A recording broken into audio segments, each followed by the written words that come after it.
Avant de commencer cet épisode, j'ai une petite annonce à vous faire. Vous aimez écouter À côté de mes pompes chaque semaine. Pour m'aider à aller plus loin encore, je vous invite à me rejoindre sur la plateforme participative Patreon. Patreon est une plateforme de financement participatif qui permet aux créateurs de contenu comme moi de recevoir un soutien direct de la part de leurs fans.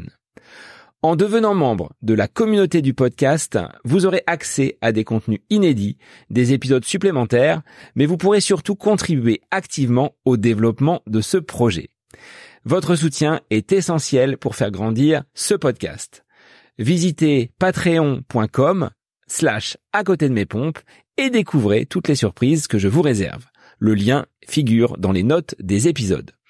À bientôt pour de nouvelles aventures en course à pied et je vous laisse sans plus attendre reprendre l'écoute de votre épisode. Bonjour les runners, bonjour les sportifs, bonjour au petit monde de la course à pied, c'est Seb et c'est avec un grand plaisir que je vous retrouve pour un nouvel épisode du podcast À côté de mes pompes, numéro 258 et il s'agit d'une capsule L'œil du coach enregistrée avec Bruno et aujourd'hui nous essayerons de répondre à la question posée par Cyril sur cette technique d'entraînement, sur cette séance fréquemment utilisée, à savoir la séance pyramidale. À travers cette séance, que moi j'aime appeler à l'égyptienne, Bruno nous rappellera comment elle se structure et quelles sont les variations d'intensité qui vont la composer. En effet, ça monte, ça descend et ça ressemble à une pyramide, mais que se cache-t-il derrière ? Bruno vous détaillera cette organisation avec un échauffement, un cœur de séance en pyramide et un retour au calme, cette séance étant à la fois riche, ludique, sur le plan psychologique, mais également physiologique. À travers cette capsule, je vous partagerai mon ressenti parce qu'il s'agit d'une de mes séances préférées, ce qui me permet d'améliorer cette connaissance des allures, cette bibliothèque de ressentis qui sont des éléments essentiels pour le jour d'une course à venir. Nous vous invitons donc à tester cette séance pyramidale, à nous partager vos expériences. Je remercie bien évidemment Bruno pour son intervention d'expert sur cette capsule, mais également Cyril pour avoir posé cette question. Je vous laisse sans plus attendre déguster cette nouvelle capsule. La séance pyramidale dans votre plan d'entraînement, c'est le nouvel épisode du podcast À côté de mes pompes pour lequel je vous souhaite une très belle écoute. Bonjour Bruno, on se retrouve pour une petite capsule L'œil du coach avec une question, celle de Cyril, en lien avec cette fameuse séance pyramidale qui est une séance que j'affectionne. Je l'appelle même moi la séance à l'égyptienne. Bruno, comment vas-tu et qu'est-ce que tu peux nous dire sur cette séance pyramidale ?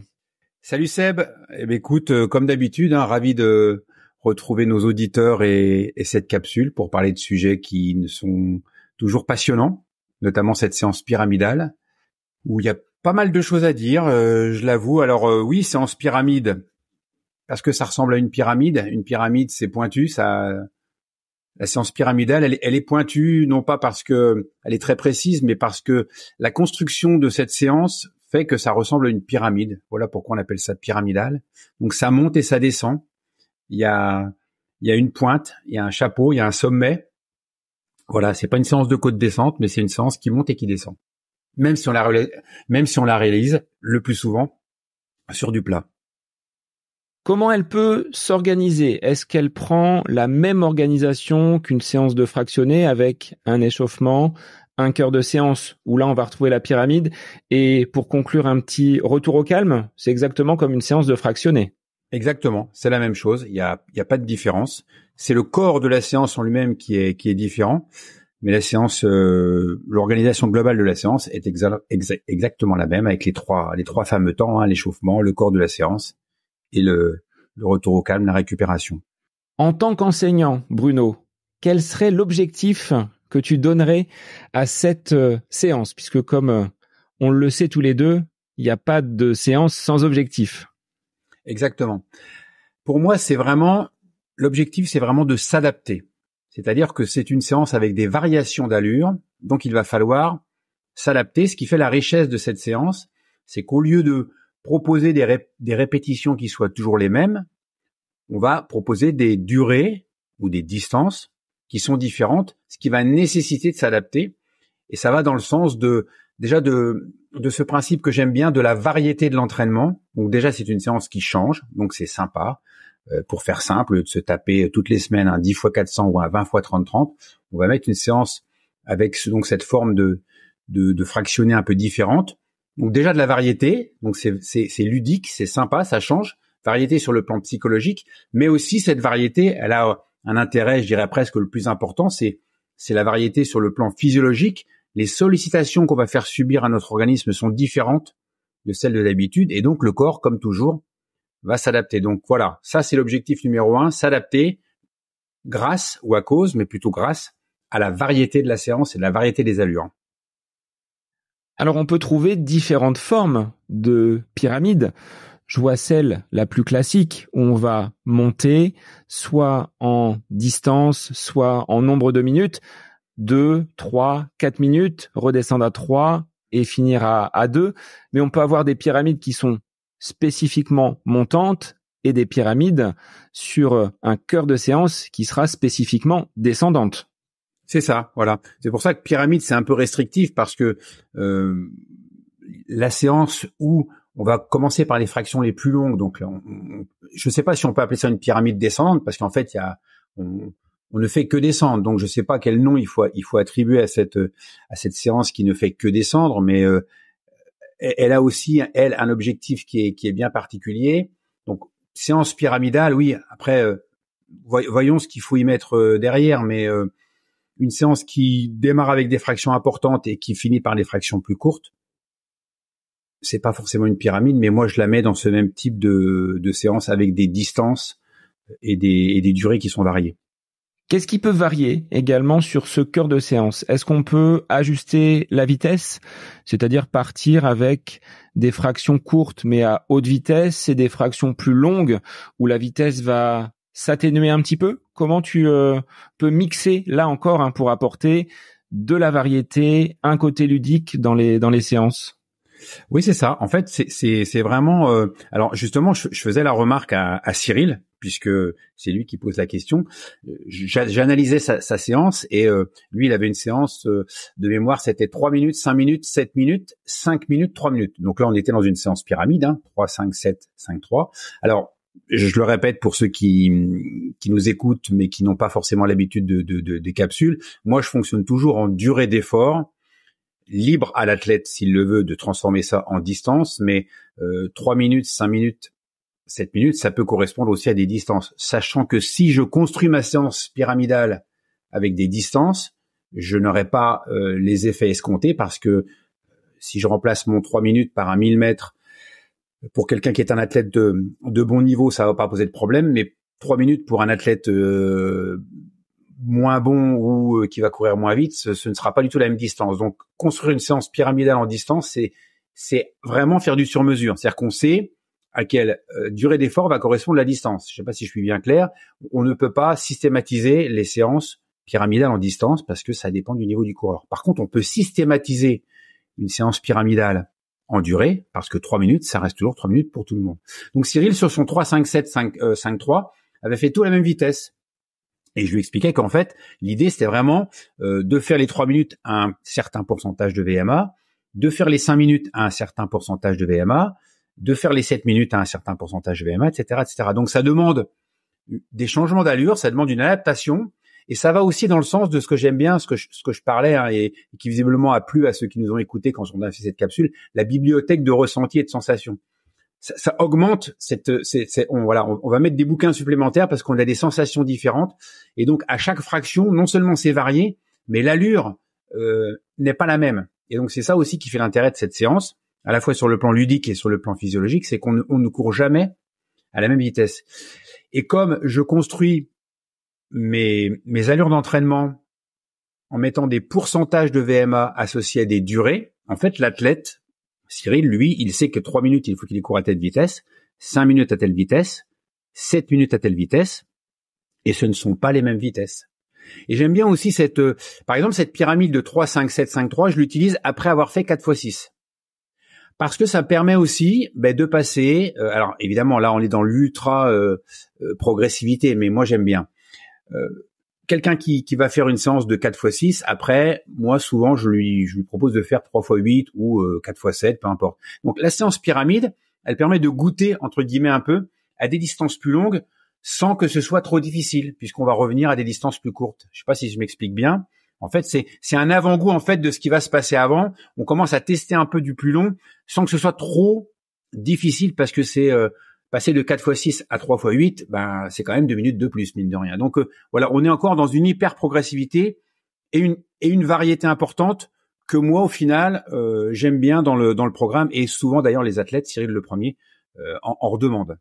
Sachant qu'entre une 4x6 Bruno et une 3-5-7-5-3, au niveau du cœur de séance, on a à peu près la même durée d'effort, 23 contre 24 minutes. Donc c'est quasiment similaire. C'est ça, puisque de 4x6 à 3x8, on va passer, on est dans la même durée. Hein. Donc voilà. Après le 3x8, il y aura un 3x10, bien évidemment, les séances de VMA. Alors donc là, j'ai illustré les séances pyramidales avec une séance de VMA. On peut faire la même chose avec les séances de VMA, mais voilà, on va augmenter au fur et à mesure le volume, mais on y va par petites touches, très progressivement. C'est pour ça aussi que quand on a plein de semaines devant soi pour faire un programme, c'est mieux parce qu'on peut vraiment y aller par petites touches, aller vraiment dans du sur-mesure, dans du cousu humain vraiment parfait. Alors ces séances donc pyramidales, tu l'évoquais, hein, on va balayer des allures. Est-ce qu'on peut balayer toutes les allures de course, que ce soit du 5, du 10, du semi, du marathon, dans une seule et même séance? J'avoue qu'à titre très personnel, j'ai un peu de mal quand il y a trop quand le balayage est trop grand. Je pense que voilà, quand on fait une séance de VMA courte, on sait pourquoi on l'a fait, et voilà, on va pas. Moi, je n'aime pas trop balayer sur des champs qui sont trop longs. Je pense qu'il faut garder en tête l'objectif qu'on a. La VMA courte, VMA moyenne, VMA longue, chacune ont leurs objectifs différents. Justement, on parlait de critères de réussite et de réalisation, et donc je pense qu'on peut balayer, mais en restant quand même dans ce qui nous anime. Par exemple, sur une séance de VMA courte, puisque je parlais de ça, on va faire des 30 secondes, des 45, des 1, éventuellement des 1:15, mais j'aime pas trop moi aller de 30 secondes à 4 minutes par exemple, parce que du coup, mais ça n'engage que moi, je trouve qu'on travaille un peu tout et rien, quoi. C'est un peu comme les couteaux suisses. Ça fait tout, mais ça fait pas forcément les choses très bien. Donc moi, je préfère rester dans quelque chose d'assez proche de l'objectif de départ, parce que finalement, si on balaye de 30 secondes à 4 minutes, on fera pas assez de 30, on fera pas assez de 4, on va faire un peu de tout. Et finalement, on va pas vraiment faire ce qu'on veut faire. Par contre, si on est sur quand on est sur une séance 3, 5, 7, 5, 3, on reste dans quelque chose qui est quand même relativement proche au niveau de l'intensité. C'est bien de varier, mais il faut pas non plus trop varier, selon moi. Donc tu encourages quand même les coureurs à avoir une variation d'allure et à courir les 3 minutes de façon plus rapide que les 5 minutes et encore un petit peu plus rapide que les 7 minutes. On va avoir une progressivité à la fois dans la durée de chacune des fractions, mais dans la vitesse qui va être appliquée sur ces 3, 5 et 7 minutes. C'est ça. Et ce serait la même chose sur une séance de VMA courte, 30 secondes 103, 104%, 45 secondes 100, 102%, 1 minute aux alentours de 100%, voilà, hein, donc chaque fraction a son intensité et elle n'est jamais la même, donc c'est pas facile, mais c'est extrêmement intéressant, extrêmement motivant aussi. Moi, je trouve que les séances passent à une vitesse folle. Quand il faut faire 20 fois 30-30 ou 10 fois 1 minute, où on se tape toujours les mêmes répétitions à la même intensité, moi, je trouve ça un peu monotone. Ça a un intérêt, hein, mais c'est un peu monotone. Là, on est constamment en train de jouer avec les allures, on est constamment centré sur son ressenti. Moi, j'adore. Hein. J'aime beaucoup les séances dégressives. 500, 400, 300, ou pareil, 2 minutes, 1:30, 1, parce que là aussi, on doit s'adapter. Moi, j'aime bien parce qu'elles sont, je dis pas de plus en plus faciles, mais ce côté dégressif, il est intéressant parce que on commence par le plat de résistance et puis on finit, je dirais, par le dessert, parce qu'à la fin, c'est quand même plus facile. Et ce que j'ai constaté, parce que le but, c'est pas juste que ça soit sympa, mais ce que j'ai constaté aussi, c'est que pour les sportifs qui ont une fréquence cardiaque avec une inertie très lente, moi par exemple c'est mon cas, quand je commence par des fractions plus longues, je vais monter très haut au niveau cardio et je vais finir par des fractions plus courtes qui ne me permettraient pas de monter aussi haut au niveau cardio si je ne faisais que des fractions plus courtes. Je vais essayer d'être plus concret. Je fais une séance de 20 x 30-30, donc je prends des séances entre guillemets connues. Je fais une séance de 20 x 30-30, il va me falloir du temps pour monter au niveau cardio. Et moi, j'ai un cœur qui a une inertie très lente et je vais pas monter très haut. Par contre, si je fais 5 répétitions de 1 minute, puis 5 répétitions de 45 et que je finis par 5 répétitions de 30, donc je vais faire du 1 40, je vais faire du 45 30 et je vais finir par du 30 30. Ben, ce 30 30 qui a du mal à me faire monter au niveau cardio si je ne fais que ça, en fin de séance, après avoir fait les répétitions de 1 et les répétitions de 45, eh ben je suis comme le poisson rouge en dehors du bocal. Ça me fait vraiment travailler. Et ça, c'est quelque chose que j'ai découvert et qui me semble hyper intéressant dans le but ultime qu'on a quand on fait une séance de VMA, c'est d'améliorer la consommation maximale d'oxygène. Il faut pas oublier que c'est ça qu'on vise quand même. Donc, ces séances dégressives, donc c'est pas de la pyramide, mais ça y ressemble un peu quand même, elles ont aussi beaucoup d'intérêt sur le plan purement physiologique et sur l'efficacité de l'entraînement. Ces séances, elles apportent en plus, tu l'as dit, une connaissance de soi qui est importante, parce que quand on part pour 3 minutes, comme tu l'as dit, 5 minutes, 7 minutes, on redescend à 5, on redescend à 3, il faut que les vitesses, elles soient équivalentes sur le premier 3 minutes comme sur le dernier. Et en termes de maîtrise d'allure et cette bibliothèque des sensations dont tu parlais tout à l'heure, c'est important de pouvoir avoir, on va dire, la constance du début jusqu'à la fin de la séance. Et c'est pas si facile que ça quand on réalise ces séances pour la première fois. Exactement, c'est pas si facile que ça et ça oblige entre guillemets, mais c'est le but, ça oblige l'athlète à être centré sur lui. On dit toujours que si on veut réaliser un exercice, on doit mettre en place les conditions pour contraindre un peu celui qui fait la tâche à la réaliser. Donc là, c'est un peu ce qu'on fait avec ces séances pyramidales. On oblige, on contraint. En fait, le sportif, il a pas tellement le choix. Donc, il va être obligé de s'adapter. Il va être obligé d'être attentif à ses sensations. C'est pas la montre qu'il pilote. C'est pas une allure qu'on lui dit de faire. C'est lui qui est centré sur ses sensations. Et du coup, c'est hyper intéressant. Alors, on pourrait dire, mais être centré sur ses sensations, c'est quoi le but final? C'est qu'en fait, si on alimente cette bibliothèque de sensations, le jour J, parce que c'est ça le but du jeu. Le but du jeu, comme quand on fait une interrogation à nos élèves et qu'on fait un contrôle, le but c'est qu'ils soient bons le jour de l'examen. Là, le jour de l'examen, c'est la compétition. Donc, ce qu'on veut nous, c'est que cette bibliothèque de sensations et de ressentis serve aux sportifs, aux coureurs, le jour J pour que il soit exacerbé au niveau de ce qu'il ressent et qu'il puisse ajuster sa vitesse pour ne pas tomber dans le piège de partir trop vite, de suivre un camarade qui a pas le même niveau et de tomber dans le piège de la course qui est loupée parce qu'on l'a mal géré. Donc c'est ça en fait le but ultime. C'est à ça que ça sert toutes ces sensations. C'est le jour J en fait. Et je trouve, Bruno, que ces séances pyramidales, elles ont un intérêt, comme tu l'as dit, en course, mais également sur la stratégie de course. Quand tu te retrouves sur un 10 km ou un semi, que tu dois naviguer de groupe en groupe ou de recoller à un groupe qui est devant, on va augmenter l'allure, on va réduire un petit peu la vitesse pour récupérer un petit peu, on repart ensuite sur une allure un petit peu plus rapide, on redescend et ça se rapproche de conditions de course, un peu comme dans un peloton en cyclisme, c'est encore plus vrai, mais en course à pied, on peut avoir également des profils de course qui nous obligent à parfois faire l'effort, à vouloir rattraper quelqu'un qui est devant pour combler un trou, et je trouve que c'est un bon moyen, par ces pyramidales, de travailler également ces allures de course. Exactement.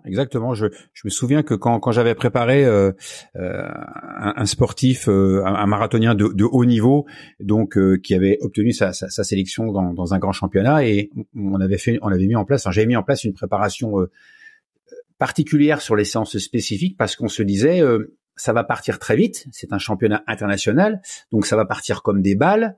Dans un championnat international, il n'y a pas beaucoup de coureurs, ils sont pas des milliers, donc si vous partez pas plus ou moins dans le peloton, vous vous retrouvez derrière, et là du coup c'est quelque chose qui est très compliqué à gérer. Surtout qu'on a quand même affaire à des athlètes de haut niveau. Un marathon d'un championnat, ils sont 30, ils sont 40, ils sont 50, ils sont pas nombreux. Donc j'avais mis en place des séances spécifiques où je demandais aux coureurs de partir vite, puis de ralentir.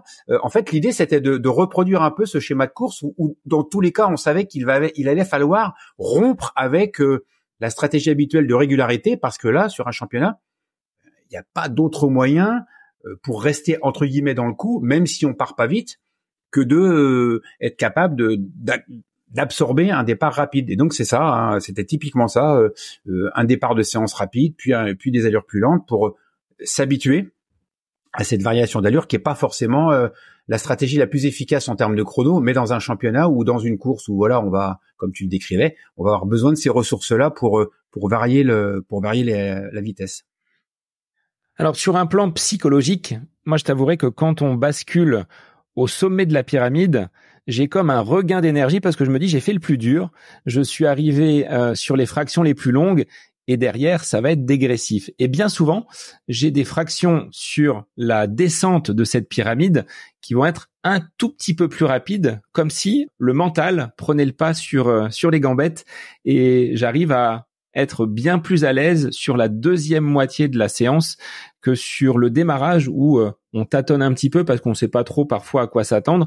Mais psychologiquement, c'est bien plus simple une fois que j'ai passé le sommet et ces fractions les plus longues finalement. C'est ça. Et c'est là qu'on se rend compte, très concrètement. Je veux dire, là, on ne peut, force est de constater, comme dirait l'autre, que le mental joue quand même un rôle très très important, voilà, parce que comment se fait-il qu'on retrouve ce regain d'énergie? Ben parce que voilà, c'est la force du cerveau et voilà, et on peut jouer sur tout ça. Moi il y a une séance, je peux proposer la même séance avec les mêmes fractions et le même nombre de répétitions et que la séance soit pour l'une facile et pour l'autre difficile. Je m'explique. Par exemple, on va faire une séance dégressive. Voilà, partons sur des 500, des 400 et des 300. Comme ça parle à tout le monde. Ou 400, 300, 200, peu importe. Qu'on va répéter 5 fois, par exemple. Mais si vous faites 5 fois 400, 5 fois 300, 5 fois 200. 5 fois 400, c'est le plat de résistance. 5 fois 300, ça va. 5 fois 200, je veux pas dire que c'est facile, mais comme tu le disais, psychologiquement.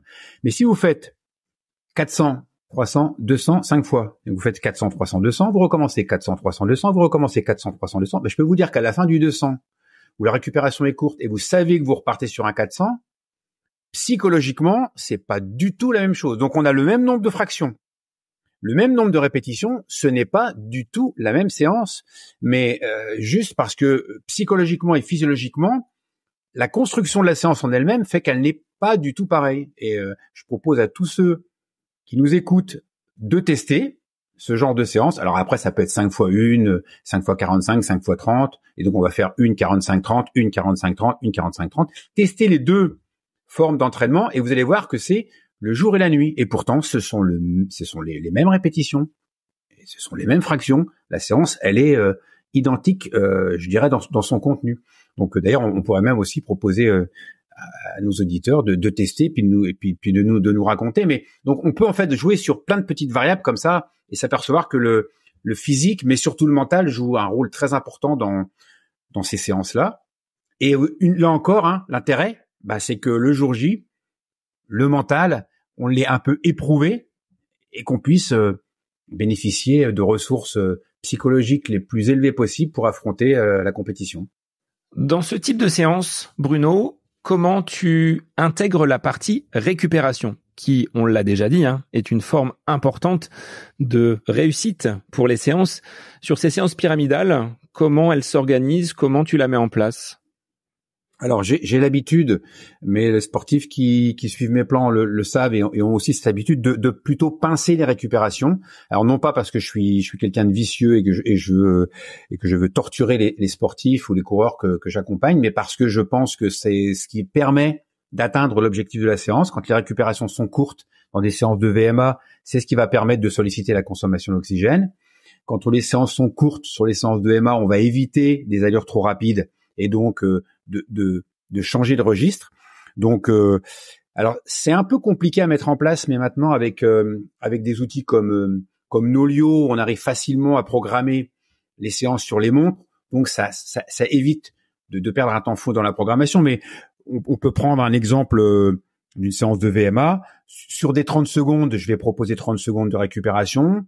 Sur des 45, je vais proposer 30 secondes de récupération. Sur des 1, je vais proposer 45 secondes de récupération. Voilà, donc la récupération est souvent inférieure à la durée de l'effort. Et moi, pour revenir sur ce que je disais tout à l'heure, comme j'ai une inertie très lente, moi je fais très simple.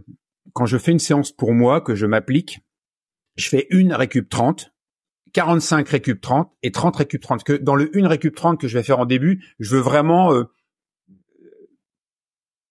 brusquer un peu mon système cardiovasculaire qui a quand même tendance à être un peu pépère, un peu lent.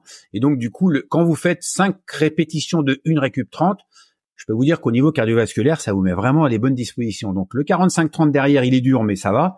Et alors, le 30-30, ça passe comme une lettre à la poste, quoi. C'est vraiment le dessert. Voilà. Donc, j'espère que j'ai répondu à ta question. Donc, des durées de récupération qui vont être variables en fonction de la durée de l'effort. Sur des séances de MA, c'est un peu différent. La récupération a entre guillemets un peu moins d'importance. Donc là, globalement, pour faire simple, sur du 3, 5, 7, 3, 1, on va récupérer la moitié du temps. Voilà, donc ça va être 3 récup 1 30. Ou alors ça peut être récup identique pour toutes les fractions de façon à simplifier l'organisation du coureur. Mais quand on a l'habitude de faire ce genre de séance, sur un 3 minutes qu'on récupère une 30 ou une, je dis pas que ça change pas grand chose, mais moi ce que je constate, c'est que les sportifs que j'accompagne, les coureurs que j'accompagne qui ont l'habitude, n'ont pas besoin de récupération très longue, et souvent quand les récupérations sont très longues, spontanément ils ont presque envie de repartir parce qu'ils sentent qu'ils les ont récupérées. Mais ça, c'est parce qu'ils ont l'habitude. Sur le plan de la réussite de la séance, comment tu vas l'évaluer? Quels sont tes critères pour juger que l'athlète à qui tu as proposé cette séance a bien fait le travail? Alors là, c'est hyper simple pour moi. J'ai vraiment un outil de correction qui est facile. C'est que pour chaque coureur, le pourcentage, chaque coureur a une durée d'effort à réaliser, un tableau d'allure. Donc sur 30 secondes, il sait qu'il doit courir à 30% de sa VMA. Sur 45, à 30%. Sur une minute, à 30%. Donc en fait là, c'est hyper simple. C'est est-ce que j'ai réussi à courir à la vitesse du tableau d'allure? Oui ou non. Et c'est réussi si j'ai réussi à réaliser la séance à la bonne allure. Si j'ai pas réussi la séance à la bonne allure, ma séance n'est pas réussie. Donc là, c'est vraiment très facile à corriger.